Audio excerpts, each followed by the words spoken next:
And today, the Supreme Court will wrap up what is expected to be its final day of rulings this year. This comes one day after justices ended the use of affirmative action in college admissions. Yeah, we've been hearing a lot about this, and Bree Jackson is in Washington, D.C. with more on the intense fallout over Thursday's ruling.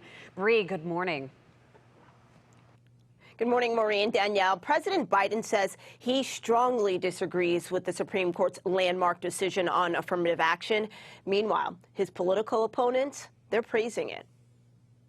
Mixed reaction to the Supreme Court's ban on affirmative action when admitting students at colleges and universities. Today is a great victory for Asian and all Americans. I'm particularly frustrated. I also think that this is incredibly hurtful. President Biden slammed the conservative majority, who also made the controversial decision to overturn Roe v. Wade last year. It's done more to unravel basic rights and basic decisions than any court in recent history. The president offering guidance to schools moving forward. Where colleges take into account the adversity a student has overcome when selecting among qualified applicants. Republican presidential candidates praised Thursday's ruling.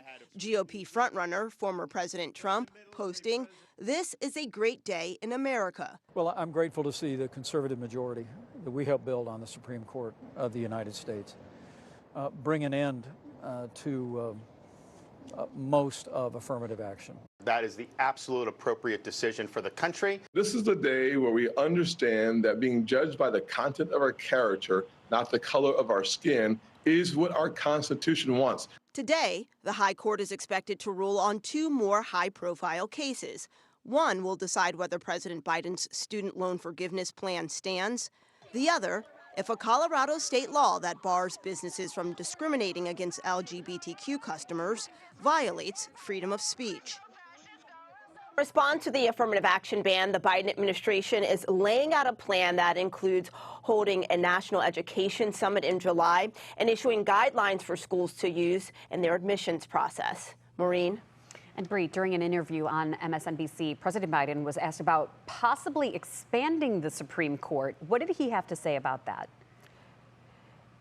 So President Biden said that he believes that the conservative majority may do too much harm. That's his words. But he says he opposes expanding the court for, quote, because it will politicize the court forever. Maureen? All right. Bree Jackson live for us. We are going to be hearing about this all day.